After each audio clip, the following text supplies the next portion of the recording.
The Treasure of Sierra Madre movie review. So this is an old Humphrey Bogart movie. Came out originally in 1948. I've been on a Humphrey Bogart kick lately. I watched The Big Sleep and loved it. I watched The Maltese Falcon and loved it. I have recently rewatched Casablanca, one of my favorite movies of all time. And so I thought I'll just keep going. And I was in the video store and I saw this kind of in the classic movie section, Humphrey Bogart. And I didn't know anything about this movie at all. I was living in Japan at the time, so I couldn't even really read much of the description. But I checked it out, brought it home, watched it, and yeah, here I am with the review. Keep in mind I went into this movie completely blind, so I had no idea what to expect. The movie starts out pretty interesting. Humphrey Bogart and his friend are playing down-and-out gringos. They're living in poverty in post-revolutionary Mexico.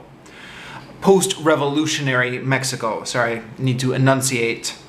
And because they're living in poverty, they're kind of reduced to begging, and they're taking odd jobs from other Americans down in Mexico and getting taken advantage of by some other kind of shady Americans who's down there. So that's all pretty interesting. And then they end up meeting an old prospector and decide to go into the mountains to look for gold. Now, it was at this point in the movie that it became completely predictable and kind of stopped being so interesting. I mean, we've all heard this story before, haven't we? It comes up in various situations, parables. I think Rudyard Kipling wrote a variation on this story. I remember hearing this before in Sunday school. There are other movies with this exact same plot. Basically, they find the gold, and then the gold turns them into enemies, like they start fighting against each other. Now, it's a classic story, and I think it works best as a short story, you know, like a 15-minute parable or something like that. To spread this out over a 2.5-hour movie is pushing it, and in my opinion, this gets a little bit old here. Besides which, if it wasn't already obvious enough what was going to happen, there's a lot of foreshadowing going on here. The old prospector explicitly warns them ahead of time what the gold is going to do to them, what gold does to men who find it. Now, Humphrey Bogart and his friend swear vehemently that they will never let the gold divide them, which to any intelligent viewer is just more foreshadowing of course, this is all going to be ironic and they're going to be completely caught up in the gold craze. So for this point on, it's a 2.5-hour movie. From about a half hour in, I thought, okay, I know exactly where this is going. Now I just have to kind of wait for it to get there. As the relationship between the three men just kind of slowly deteriorates after they strike it rich.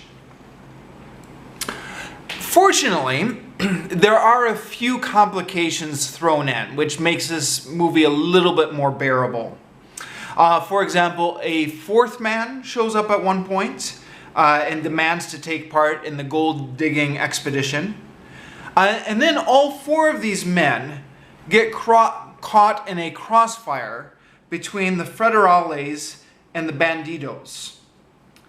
I'm going to come back to that in just a second, because if you've seen this movie, you know that there's a key cultural moment there. But anyways, after that little drama with the federales and the bandidos, the story returns to the same old fable about the three men fighting amongst themselves because of the treasure they found. Now, the acting and directing in this movie is all top-notch, but the story was just a little bit too predictable for my taste. Okay, Now I'm going to come back to that Bandito scene, and if you've already seen this movie, you already know what I'm going to say. And I went into this completely blind, so I had no idea where this was coming. But he's doing the standoff with the Banditos, and the Bandito says, actually, we're not Banditos, we're the Federales. He says, if you're Federales, then where are your badges? And the Bandito says, badges? We ain't got no badges. We don't need to show you any stinking badges. And then I thought, oh, that's where that line is from. Because, you know, I grew up hearing this parodied everywhere. Now, Wikipedia has a whole article on stinking badges, which I researched after I saw the movie. I had no idea this was coming in advance, but after I saw the movie, I researched it. Now, Wikipedia points out that it's misquoted. The actual line is something like, we don't have to show you any stinking badges. But it's quoted as badges. We don't need no stinking badges. I think it was Mel Brooks' Blazing Saddles, which kind of misquoted it that way, and it's been in the culture ever since. I have heard this countless times in pop culture, and I always thought, I didn't know where it came from, but I guess I just assumed it came from like Wayne's World or Cheech and Chong or Saturday Night Live or something like that. I had no idea it came from this old 1948 Humphrey Bogart movie. But there you go, huh? Another one of life's little mysteries solved. The next time you're at a cocktail party, you can throw out that little bit of trivia that this is where that line actually comes from. Wikipedia is interesting on this. According to Wikipedia, 1974, I think, was a classic Mel Brooks parody of it in Blazing Saddles. But the first parody previous to that was the Monkees, who did it in their TV show in, I forget, 1967, 1968. Wikipedia's got like a whole list of all the different parodies of this line. Which I'm going to go on a little digression here, fair warning. It's interesting because by that time, the movie was already 20 years old. It came out in 1948, and I guess this line didn't really start getting heavily parodied until the end of the 60s, in the 70s. But I've got this little theory here, and this is where I get into this digression. Everybody knows that classic movies are old, and that they haven't aged completely well in terms of like the modern attention span. Like when you watch a classic movie, you're like, ah, this is a little bit boring, slow, special effects, blah, blah, blah, blah, blah. I've got this theory, though, that the break between classic movies and modern movies didn't really happen until like Steven Spielberg and George Lucas and Star Wars and kind of, you know, those kind of movies that came out at the end of the 70s, early 80s, and onwards thereafter.